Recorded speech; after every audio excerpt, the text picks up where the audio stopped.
दुनिया भर में कई ऐसी जगहें हैं जिनके निर्माण को लेकर एक बड़ा रहस्य बना हुआ है। इन जगहों को किसने, कब और क्यों बनाया ये कोई नहीं जानता।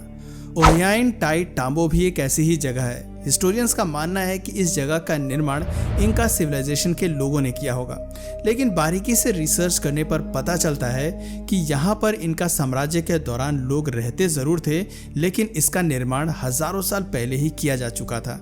यहाँ पर 50 से 70 टन के पत्थरों को इतनी स्मूथली एंड प्रिसाइजली कट किया हुआ है जिन्हें देखकर हर कोई हैरान रह जाता है। आज के समय में भी इस तरह का निर्माण कार्य करने में सालों का वक्त लग जाएगा, लेकिन प्राचीन समय काल में लोगों ने कैसे आर्किटेक्चर और इंजीनियरिंग का ये शानदार नमूना तैयार किया होगा?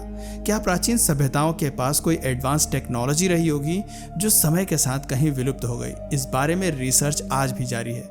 आइए जानते हैं कि आखिर ओहायोन टाई टाम्बो इतना ज़्यादा खास क्यों है। पेरू में कुस्को सिटी से कुछ किलोमीटर की दूरी पर उरुबांबा वैली में एक सेक्रेट जगह है जिसे ओहायोन टाई टाम्बो कहा जाता है। एक समय पर ओहायोन टाई टाम्बो अच्छी खासी आबादी वाला शहर हुआ करता था। हालांकि आज भी लोग रहते हैं, लेकिन उनकी संख्या बहुत कम हो गई है।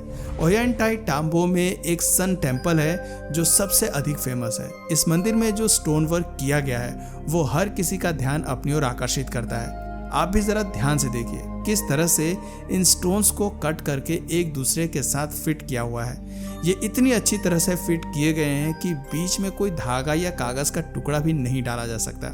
इन स्टोन्स को कट करना और फिर उन्हें ट्रांसपोर्ट करना कितना चुनौतीपूर्ण रहा होगा, इसकी कल्पना करना भी मुश्किल है। अभी तक रिसर्चर्स को ऐसे कोई टूल्स या टेक्नोलॉजी के बारे में पता नहीं चल पाया जो इनका सिविलाइजेशन के लोग इस्तेमाल किया करते होंगे। इस टेम्पल के पास में ही एक स्टेप पिरामिड बना हुआ है जो असल में चाकाना क्रॉस है। ये साउथ अमेरिका का एक एंशिएंट सिंबल माना जाता है। पूरे साउथ अमेरिका में और कई मेगालिथ साइट्स पर ऐसा ही सिंबल देखा जा सकता है। सन टेम्पल बनाने में जो पत्थर इस्तेमाल किया गया है वो काफ़ी ज़्यादा स्मूथ है। पत्थरों को एग्जैक्ट 90 डिग्री एंगल पर कट किया हुआ है। साथ ही कई पत्थरों पर कुछ मार्क्स और निशान भी बने हुए नजर आते हैं, यानी किसी स्पेशल तकनीक की मदद से इन्हें कट किया गया होगा। कुछ एक्सपर्ट्स का मानना है कि इनका सिविलाइजेशन के लोगों को कोई ऐसी आधुनिक तकनीक की जानकारी थी जिससे वो पिंक ग्रेनाइट को सॉफ्ट बना देते थे और फिर उन्हें अपने हिसाब से मैनिपुलेट कर सकते थे। स्टोनहेंज और मिस्र की असवान क्वेरी में भी हमें स्टोन्स पर कुछ अजीब मार्क्स बने हुए नजर आते हैं। साल 1843 में जॉन मॉर्टिज नाम के जर्मन पेंटर ने ओहायोन टाई टाम्बो की एक तस्वीर बनाई थी। उनकी तस्वीर में विशाल पत्थरों के ऊपर कुछ और स्टोन्स भी दिखाए जा रहे थे जो आज के समय में मिसिंग्स हैं। इनकी खूबसूरती बढ़ाने के लिए शायद कुछ स्टोन्स लगाए गए होंगे।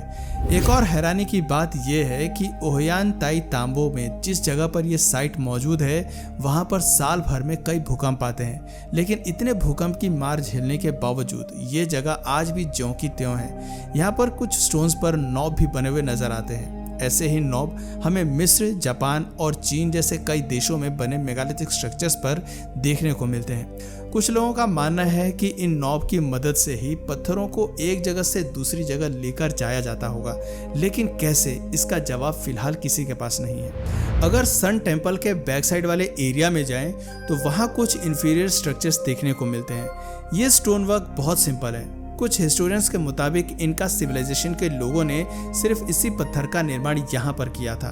बाकी विशाल पत्थरों वाले स्ट्रक्चर्स का निर्माण पहले से मौजूद था।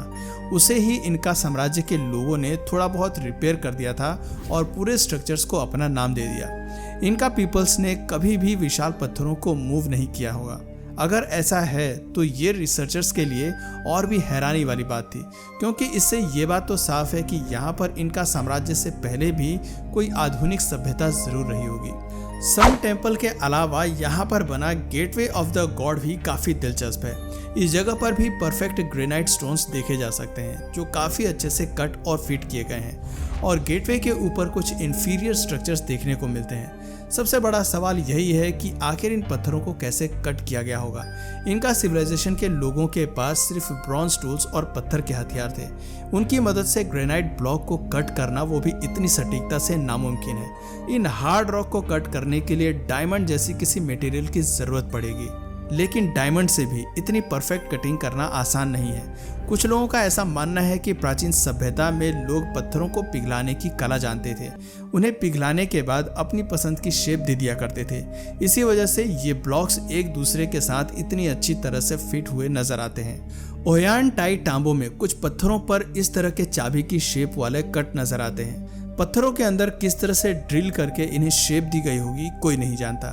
इस पूरे प्रीमाइसिस में कई ऐसी जगह है जहां पर परफेक्ट रेक्टेंगुलर शेप नजर आता है। ओयान टाई तांबो की एंट्रेंस पर कई विशाल पत्थर के ब्लॉक्स रखे हुए हैं। इन्हें एक परफेक्ट शेप में कट किया गया है। इन पत्थरों के ऊपर कुछ निशान बने हुए हैं जिनका रहस्य भी एक अनसुलझी पहेली बना हुआ है। यहाँ पर एक फाउंटेन जैसा स्ट्रक्चर भी बना हुआ है जिस पर काफी प्रिसाइज कार्विंग की गई है। फाउंटेन के नीचे भी वैसे ही नॉब बने हुए हैं जो अन्य स्टोन्स पर दिखाई दे रहे हैं। इन फाउंटेन से आज भी पानी बहता है और पानी को रोकने की तकनीक भी काफी निराली है।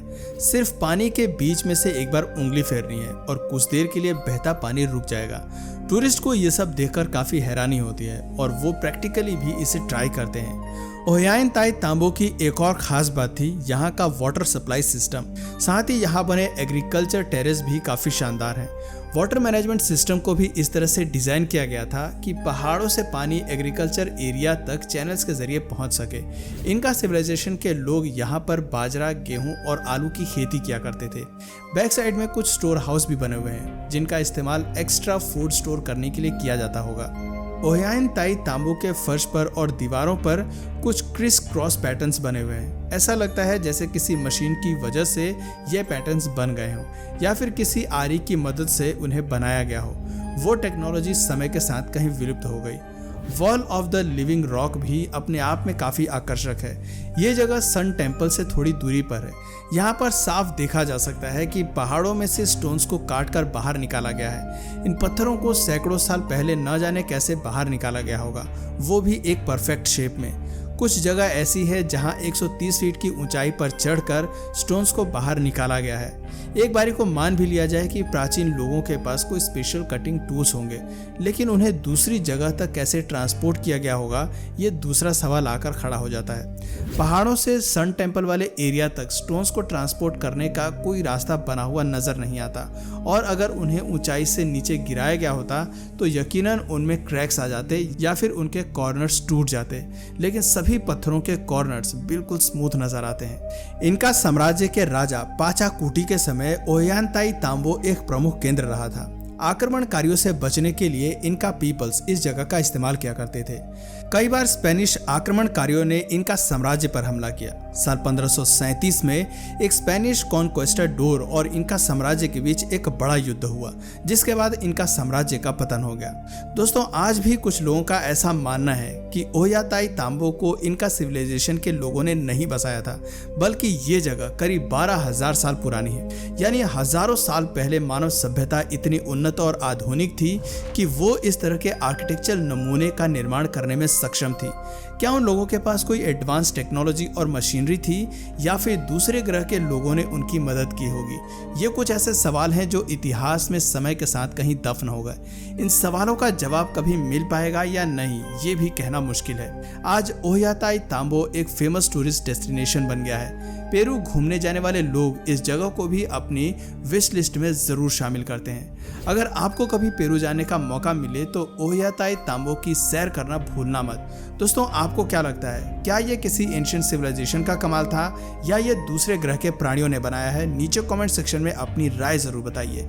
और अगर इस वीडियो से आपको कुछ नया जानने या सीखने को मिला या फिर इंटरेस्टिंग लगा तो प्लीज़ इस वीडियो को एक लाइक करके अपने फ्रेंड्स और फैमिली में इसे ज़रूर शेयर करें। और यदि आप इस चैनल पर नए हैं तो प्लीज़ इस चैनल को सब्सक्राइब करके बेल नोटिफिकेशन आइकन को ऑन कर लीजिए ताकि हमारे आने वाले वीडियोस आप मिस ना करें।